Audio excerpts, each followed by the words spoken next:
Welcome to the On the Tape podcast. Guy Adami, always joined by EY from SoFi. Dan Nathan traveling today, but I am joined by EY. Elizabeth, how are you?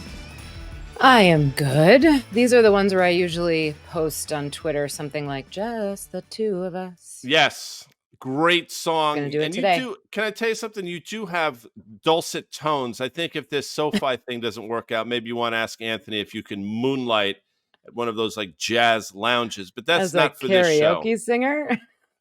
It's funny you mentioned that, but we do karaoke from time to time on Fast Money. But again, not for this show. Last week, I thought it was a fascinating week. A lot of twists and turns.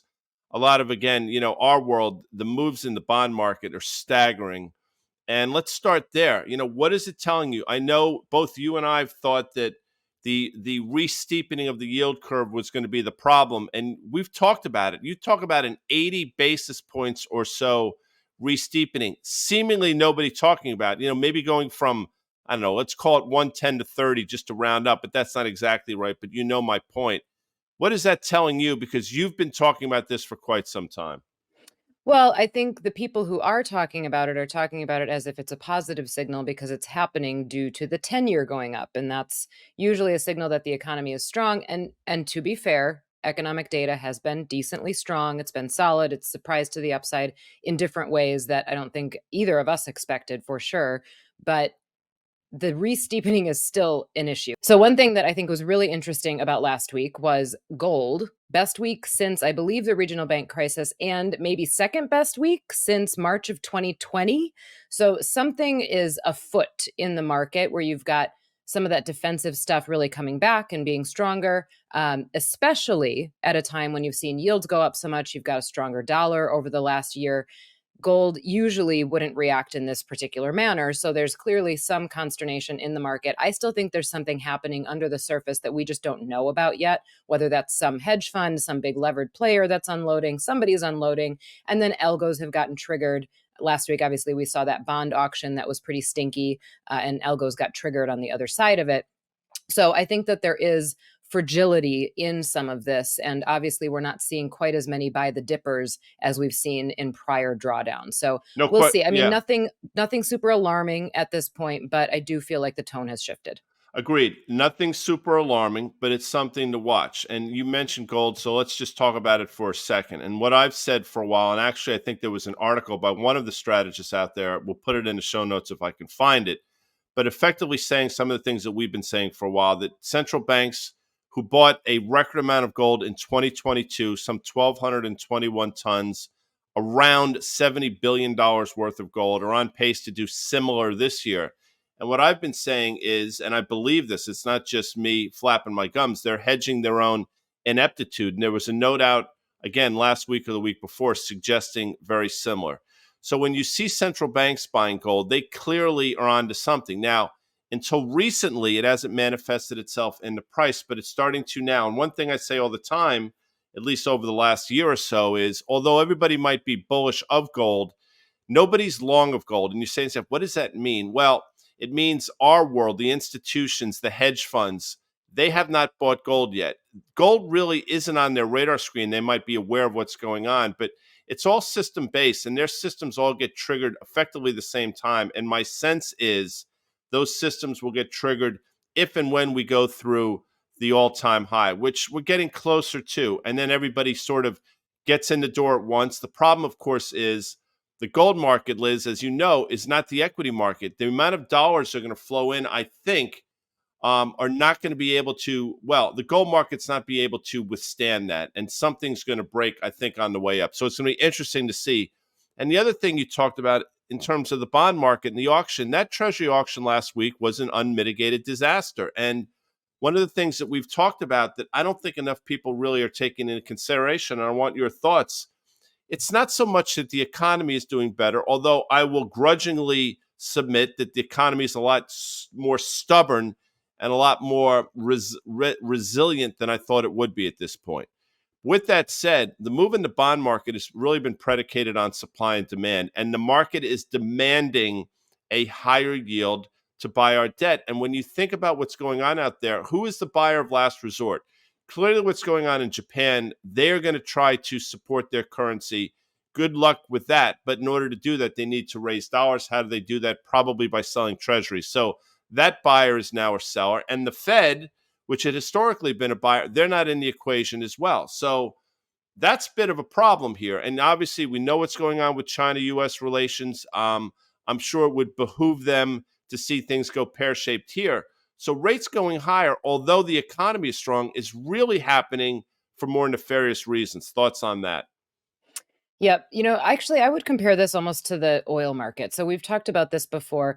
Oil prices rising because supply has been constrained, not because demand has gotten stronger. That's a completely different message. If demand was getting stronger, the economy is getting stronger, then that's more of a positive signal. If oil prices are going up because we just took supply off the market, that's not necessarily a positive signal. And it goes to show how sensitive we are to certain regions of the world and the supply that's out there. Now, when you think about the treasury market, I talked about this in a note a few weeks ago, the idea that our budget has not been balanced for a long time. We're running deficits. In order to cover our costs, we have to issue treasuries. It becomes this circular loop of negativity, right? We've got interest costs that have gone up. So then we have more obligations. In order to cover those obligations, we have to borrow more. So we just keep issuing more treasuries. The buyers, as you mentioned, the big buyers that were out there that had been, I think, taken for granted. We took for granted that there was so much appetite internationally for treasuries. Those have all but left the room. So not as much appetite out there, particularly from the international landscape. Now you've got continued supply, as we saw this auction last week. Terrible. You've got continued supply that's going to drive yields up because there's just not appetite. So that supply demand imbalance is, I think, going to continue to weigh on yields in the sense of raise yields, but yields are not rising necessarily only because the economy is stronger. And the other thing that I would say, we talk about unemployment so much, and so far it has not shown major cracks. But here's the thing about unemployment, and this is where you're going to get yields moving very quickly in the opposite direction, I think. The thing about unemployment and the jobs market is that once it starts to show a crack, it goes fast. You see that first little crack, you see that first uptick in the unemployment rate, and then it flies and you can't catch it. So that's something that I want people to be cognizant of, just because it's not the situation where you're looking at the data and saying, oh, it's stubborn, it's strong, everything's going to be fine. Again, look at a long-term chart of the unemployment rate. It gets down to a low right before it spikes back up. We just don't know when that spike will go back up. And I think it's hard to imagine that we go down to a low in the unemployment rate and then kind of chug along at a low for a long period of time because of where we are in the rest of the economy. Now, the pushback on that will be, and I'll play that role right now. Wait a second. That's exactly what the market wants. They want to see higher unemployment because that would suggest the job is being done for the Federal Reserve. And maybe early next year or sometime by mid next year, they will be cutting rates. So we will look past this rise of unemployment and say, the end of the sort of the light at the end of the tunnel is coming, and we see it, and we're going to get ahead of it. And bad news in the form of the unemployment rate going higher is good news. I am not one of those people, but that is the argument that's out there, that we're waiting for this bad news because it will signal the Fed's job is done, and maybe we can get back to normalcy, that's me in air quotes, of Feds being extraordinarily accommodative. Thoughts about that? I'll give you a sustained to a point. So right now we've got an unemployment rate below 4%, which is historically and by all circumstances, for all intents and purposes, tight, overheated, whatever you want to call it. There is such a thing as the frictional unemployment rate. So what you learn about that in a textbook, frankly, is that frictional unemployment is the natural unemployment rate that's there no matter what, even in a healthy economy, because people are moving around and there's this, why it's called frictional unemployment rate. Usually that rate is somewhere between 4 and 4.5%. So that's, as an economy, what we assume as the comfortable level of unemployment. So that's why I said I'll sustain the argument to a point, let's say between 4 and 4.5%. So as unemployment rises to 3.9, 4.0, 4.1, probably still okay. People can still make that argument. The issue is, I want to know why it's rising. First of all, is it rising to that because we had a big announcement, big companies in a certain sector laying a bunch of workers off, in which case that's a hit to sentiment, and you start to see guilty by association. Once the first big one does it, everybody else is excused and they can start doing it. If that's the case, let's say we jump up to 4%. Let's say we jump from 4 to 4.2. You start to make bigger leaps, and it's a lot more difficult to stop it at 4.5 than I think we're expecting. So once you get above that, it can go from 4 to 6 in a real quick time frame. And that's where I think the argument falls apart, right? We can make that argument up until about 4.5. And even at 4.5, I think we're uncomfortable. I think the Fed starts to get uncomfortable because there's probably some bad headlines that got us there. But it's very difficult to say, okay, we're at 4.5, stop the bleeding. And that's because it's not the Fed's decision, right? It's companies' decision. That's right. And it's fascinating you say that, and and I'm going to opine for a second. You know, the Fed begged for inflation, and I'm not suggesting they're begging for a higher unemployment rate in the same way, but behind closed doors, that's exactly what they need to see happen. Let's not kid ourselves. The labor market is way too tight in order for them to get things where they want them to be, number one. But they begged for inflation, and I used to say, and I'll say it again, you know, be careful what you wish for because you're going to get it. And the fact that they thought they could somehow control it once they got it to me was hubris at the highest level. Obviously, they were not able to control inflation. Why do I bring that up? Because again, behind closed doors, they want the unemployment rate to go, to your point, probably about 4.5%. And I even would submit the market might actually like that. But then you get into the economics thing, points of diminishing marginal returns. And to your point, 4.5 is probably that. If we start accelerating through that, that perceived positive in terms of what it means for Fed and the rates to go lower will turn into a negative when people realize, well, wait a second, this unemployment rate is getting away from us and the economy is slowing, and maybe bad news is bad news. So be careful what you wish for, Federal Reserve. And by the way, I think the wheels are in motion in the first place in terms of this. I think it's just a matter of time before we start to see exactly what you just talked about, this acceleration and this nonlinear move higher in the unemployment rate. So be careful. And that might be manifesting itself in this University of Michigan survey that's out. The index fell to 63 from 68.1 in September. It was a high of 71.6 in July. Again, I say this all the time. You know, when the economy is predicated on people feeling good about things and therefore spending their money, everything is fine. But when the consumer, for whatever reason, starts to feel like things aren't so good and manifesting itself in this survey, I get it. It's anecdotal. It's one data point, but it's not, you know, it's not something to be taken lightly. As consumer sentiment starts to wane, historically, you start to see the same thing in spending, which theoretically should slow down this economy as well, Liz. Yes, and what you can watch in the sentiment surveys is things like, this is sentiment or confidence. I hope I'm getting this right. I'll double check to make sure. But the sentiment survey, I believe, skews a little bit more towards inflation. The consumer confidence survey skews a little bit more towards labor. But you can, either one of them, doesn't really matter.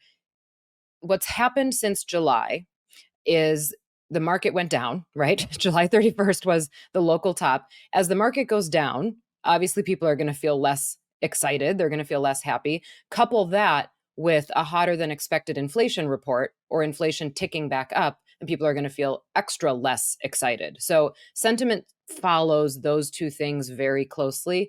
Labor has been sort of an unchanged monster in the last couple months. So there's nothing there that's telling people to feel any worse or any better. But if you've got market down, inflation up, people are not going to feel good. Before July, before the end of July, you had market up, inflation down. People felt great. So if you go back and look at what happened to sentiment and confidence during those periods, and remember, these are all backward looking, but during those periods, you're seeing it reaccelerate. And that's when you started to hear these arguments that, well, consumers feel fine, they're going to keep spending, confidence is up. Yes, confidence is up because of what happened for that 30-day period as the market went up and inflation went down. So as soon as that shifted, I don't think it's a surprise that sentiment took a hit. There's also different ways that those surveys are conducted and the questions that they ask. You can go look at the inflation expectations, right? I'm willing to bet that the inflation expectations tick up a little bit and the expectations for 1 year out tick down a little bit. But these surveys are so fickle. They move so quickly. And also keep in mind, you can go look this up, but I don't expect that anybody reads this kind of stuff like I do. The way that they conduct them, they happen over a week. And it literally matters if you ask consumers, if you call everybody on a Monday versus the following Monday, because of what's happened in between. If gas prices have gone up, people are going to be irritated. If gas prices have gone down, they're going to be excited. So the answers you get are very dependent on even the time of the month that that survey takes place. A snapshot to your point, and there was a snapshot last week. And again, I'll say this, I was actually surprised at how resilient the market was, understanding that we did sell off. But we had a PPI number last week that I thought, again, I'm trying to look at it as unbiased as I possibly can, but that number was pretty hot. And I think the CPI was surprisingly hot as well, which speaks to something both you and I have talked about since early summer, that you'd start to see a reacceleration of these inflationary numbers in the fall. Obviously, we started seeing it in September. I think we just saw it again. What are your thoughts in terms of that? Because I think that will continue into year end. And I think part of the problem is, energy prices have reaccelerated, all these hostilities. And again, you and I and Dan, we look at it through the lens of the market. We understand the suffering, the human toll. That's not our task, though, to sort of dissect that. But let's talk about the reacceleration of inflation. Well, I think the most important thing to think about, especially right now as earnings season has really kicked off, is that the reacceleration in PPI is going to be proof of why margins contract. You've got wholesale prices, so PPI measures the wholesale prices, still high, in fact, increasing or surprising to the upside at a time when companies' pricing power is coming down and they cannot pass it through anymore because every consumer knows that inflation has fallen. The growth rate has fallen. So there's not any more justification for companies to say, oh, you know what was $5 last month is now $7. They just don't have that clearance anymore. So if PPI stays high, which it has, you can't pass it through in CPI as much anymore. You're going to see margins contract. And I think that that's expected even by bulls. I think bulls expect margins to contract. We still do have a buffer where margins can contract and we're still okay or even above where we were previously. And I think that's what we're hanging on to. There's a chance that we could stay above it, that we could sort of bounce off that little level and go back up and margins continue to expand. Okay, then everything's hunky dory and that's fine. I think you and I both don't expect that to be the case. And I would expect that as we get into fourth quarter, we start hearing about fourth quarter earnings or first quarter earnings, that margins have contracted more than people wanted them to. And that's going to be the disappointing factor. So that to me, in the beginning of earnings season, is the biggest takeaway of what we're hearing in these CPI and PPI numbers. Historically, and again, these are interesting times, but historically, when you start to see margins move the wrong way or start to contract, how do you combat that? By basically laying people off, right? I mean, it's pretty simple equation. So I look at margins potentially contracting and say to myself, all right, this is the next logical step to see the unemployment rate start to tick higher, which again, people might say is a good thing. But, if this starts to move again, non-linear way in terms of margins and then subsequently unemployment, at a certain point, that again, air quotes, perceived good news is going to be bad news. And then further along, the potential for, inflation and quid pro quo and stuff. I'm reading an article today. United States to tighten curbs on China's access to advanced chip technology. The latest rules aim to refine and close loopholes from curbs announced last October, so a year ago. Biden administration is seeking to strengthen controls on selling graphic chips for artificial intelligence applications and advanced chip-making equipment to Chinese firms. Chinese Foreign Ministry spokesman said on Monday at a regular press briefing, that was obviously today, that her nation opposed, quotes, the U.S. politicizing, instrumentalizing, and weaponizing trade and tech issues. So obviously that's rhetoric, but the rhetoric is being ratcheted up. And we'll talk about Apple in a second, but this continued slow motion escalation of deteriorating U.S.-Chinese relations is a problem, in my opinion. And I don't think the market is fully taking that into consideration. We'll talk about Apple, but again, you saw this banning of Apple devices for government employees in China a month or so ago. Yeah, the stock sold off, but it sort of hung in there relatively well. Personally, I think it's just a matter of time before we see some sort of shadow ban, but that's just me. What are your thoughts on this, if it means anything at all? Oh, I think it means a lot. I think, unfortunately, it's a slow-moving beast right now as far as how we're seeing it in the market, and I worry that it's a slow-moving beast until it becomes sort of a big bomb that comes to us. we've talked about this a little bit before. Some of these stories right now are explained away as, oh, it's idiosyncratic, it's just Apple, or it's just whatever, it's just that particular semiconductor company. And that may be true for the time being, but once you add it all up, and remember my piece from a few weeks ago called Paper Cuts, it wasn't about this, but this is another example of it. You add it all up and it becomes an issue. And wrap into that the inflation that we're having because of some of the stuff that we get from China, because of some of these limitations that have been put on, because of just the relationship being stressed. You've got further inflationary pressures because of that. And all of it together ends up becoming a bigger problem. Right now, it just feels like little pieces here and there that are sort of annoying, but not really affecting anybody all that directly. And also remember, Apple just released a new iPhone, and I believe it was what, $100 more than the last one. So inflationary pressures continuing along that vein as well. At some point, people cannot afford this inflation anymore. They cannot afford it in their normal daily lives, and they're going to not be able to afford it in some of this extra stuff that we're seeing from some of these tech companies.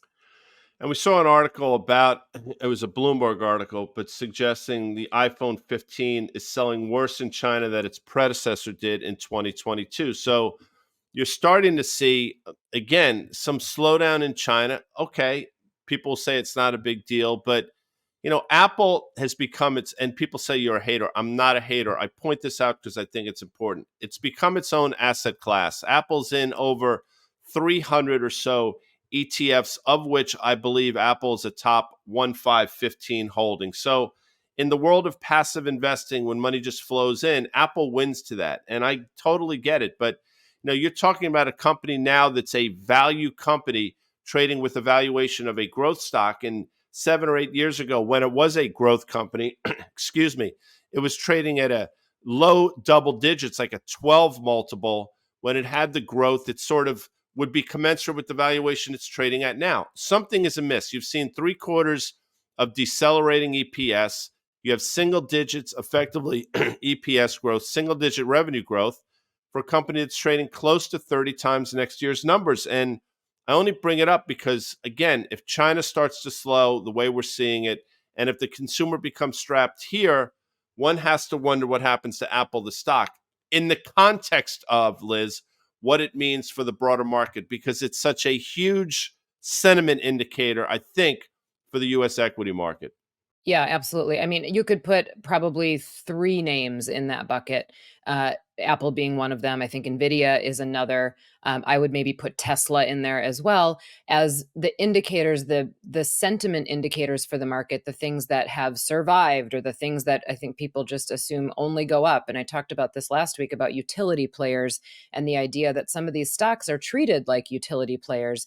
All of the big tech stocks have been treated like utility players in the sense that, well, no matter the environment, this is different.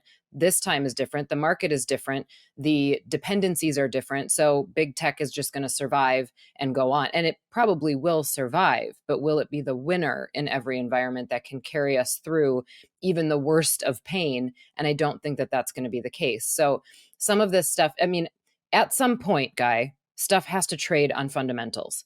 And it's not that I'm saying the fundamentals are bad for some of these companies, but if revenues are coming down and costs are not coming down, margins are going to contract.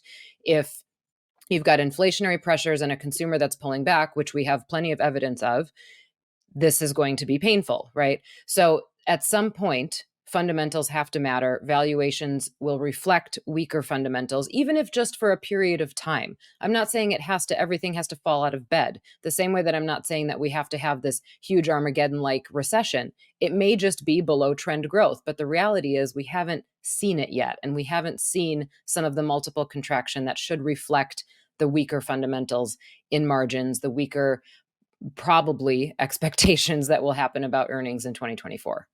Are we focused too much or not enough on what's going on, obviously geopolitically, but specifically through the lens of the energy market? Because obviously we saw a pretty big move last week. That move seems to be holding in there for now. You're starting to see it manifest itself in some of the underlying stocks. ExxonMobil announced a $60 billion all-stock deal for Pioneer Natural. I mention this only because, if Exxon were to think that the energy business was flailing or slowing or whatever, I'm hard pressed to believe they'd make a deal of that magnitude. They obviously have some visibility into their business to be able to have the confidence to make a move like that. I think it's going to open the door for more M&A in the space.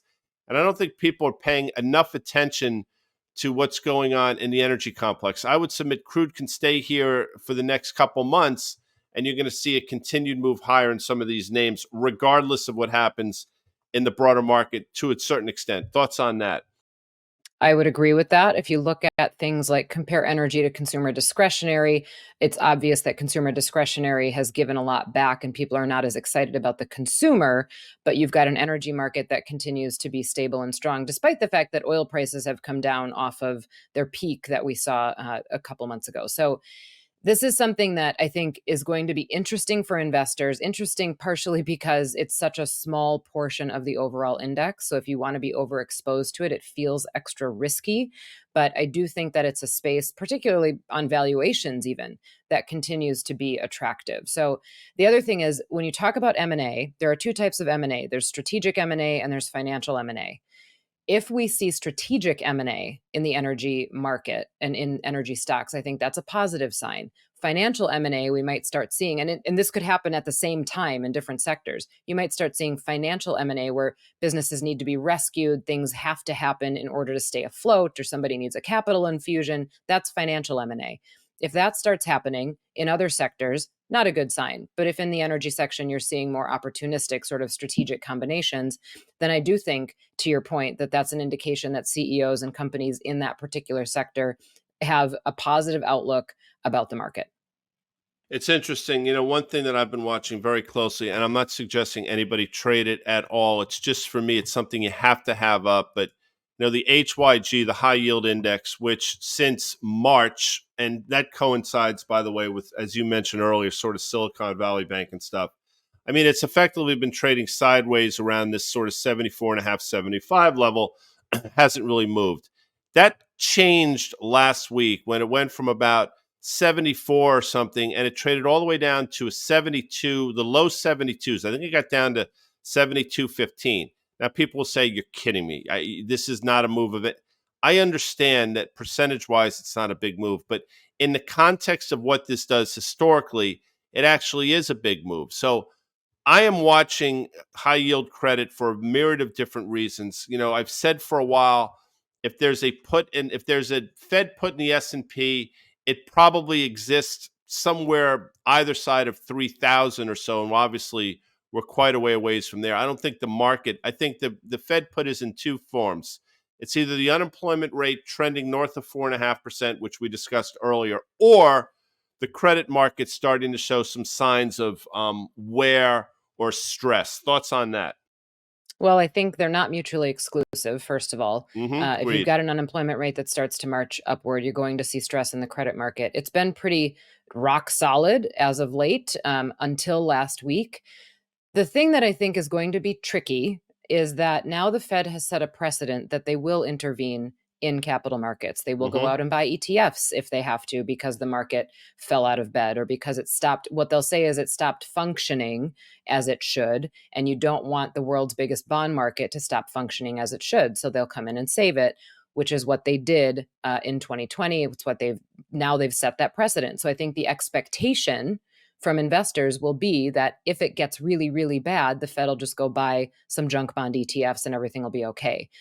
That still may be the case, but if that does happen, it's going to make me even more nervous because at some point we can't do that anymore. We don't have the money to do that anymore. And it's all artificially saved, not solved, which is what happened with the regional bank crisis as well. So it's just sort of piling on that artificial saving to the economy and to the stress. So high yield is something I would watch very, very closely. It is not something that I would be touching right now with a 10-foot pole hmm because I do think that there is a real possibility that yields blow out, that spreads blow out. And that's another place where if it blows out, it goes so fast you cannot catch it. And be careful. If it's showing right now even little signs of stresses, I would be careful to assume that, oh, this is a buying opportunity. I think this might be just the tip of the iceberg in high yield. Agreed. This week, We got a bunch of, I think, interesting earnings tomorrow. Before the bell, we have Johnson and Johnson, which is a staple company. Bank of America before the bell is going to be fascinating, given some of the recent articles about them. Goldman Sachs tomorrow as well. Netflix on Wednesday, as well as Tesla. That's going to be required viewing in our world, I would imagine. And I'm just sort of going through it on Friday. Maybe Schlumberger gets interesting in American Express. But in terms of data points this week, I actually think a couple things. I think the Philly Fed on Thursday in the morning is going to be interesting. And maybe housing starts in Beige Book on Wednesday as well. What are your thoughts about the data this week? Well, I'll tell you my thoughts on this week is that I'm going to see one Mr. Jerome Powell speak on Thursday. He's going to have some comments live at the Economic Club of New York, Really? and And you're going I to will be be in there. the room. I will be in the room. I mean, me and probably hundreds of other people. So That's you will not hear my exciting. voice. I don't think he's going to call on me to ask a question, but it will be interesting to hear what he has to say. I do think earnings probably overpower some of the data unless there's really surprising data this week, as earnings should. And this is one of those earnings season where I think fundamentals have to come back into play, and we're going to be listening very, very closely. I do acknowledge that the bank earnings so far have gone well, aside from maybe the commentary that came out from somebody like Jamie Dimon, right? But the results have been pretty good. We've talked about that a little bit as well, in the sense of I didn't think that we were going to hear a lot about charge-offs or an increase in loan loss reserves yet this quarter, but I do think we'll start to hear about that in fourth quarter results. I'm seeing a news headline flash, and Liz and I do this in the morning, that the SEC approves the iShares Bitcoin spot ETF. I don't want to get bogged down in Bitcoin. I don't, quite frankly, I don't know if it means anything at all. We could have been sort of a sort of slow move higher. And when I say higher, I mean Bitcoin really hasn't gone anywhere over the last 6 months. We seemingly, stuck around 27,000, 28,000. I think we're seeing a bounce now on it, but it'll be interesting to see if this bounce above 29,000 can be held. And I'm not looking for you to opine on Bitcoin necessarily, but could this be one of those, this was much anticipated, you get the commensurate bounce, and then the market participants lean into it like we see in other situations? Yeah, what is that called? Buy the Buy the news, rumor, sell the buy the fact type of yeah. thing. Oh, Yeah. okay. Yeah, I never really say that right. Yeah. I don't know. I don't know the right answer to that. I think that there's an entire community that is still pretty hot on crypto. I don't see it as the solution to all of our problems. This could also be an indication of risk appetite right now. We're going to approve a new vehicle to own it in. Untested, right? It's an untested way to do this. That could just be an indication that risk appetite is still pretty high in some places of the market. And maybe we'll look back on this and say, oh, that was the last real big thing that happened in risk before we Hmm. got a little bit more rational about it. So, but I don't know. I think that there are good cases to be made for crypto. I'm not necessarily super pro crypto as a solution. I'm also not anti crypto as a solution. I think it's an interesting thing to talk about, an interesting asset class and an innovation in the market that I don't think is going anywhere. But I still think we're really trying to figure out what its place is for investors. The Bucks look extraordinary in preseason. I like the team they've assembled. The Packers meandering middle of the pack, no pun intended. Obviously, we know what happened to your Brewers, which was unfortunate. That was a quick demise, as Robert Shaw said in the movie Jaws. But it's great having you regardless, Elizabeth. You are the best, as they say.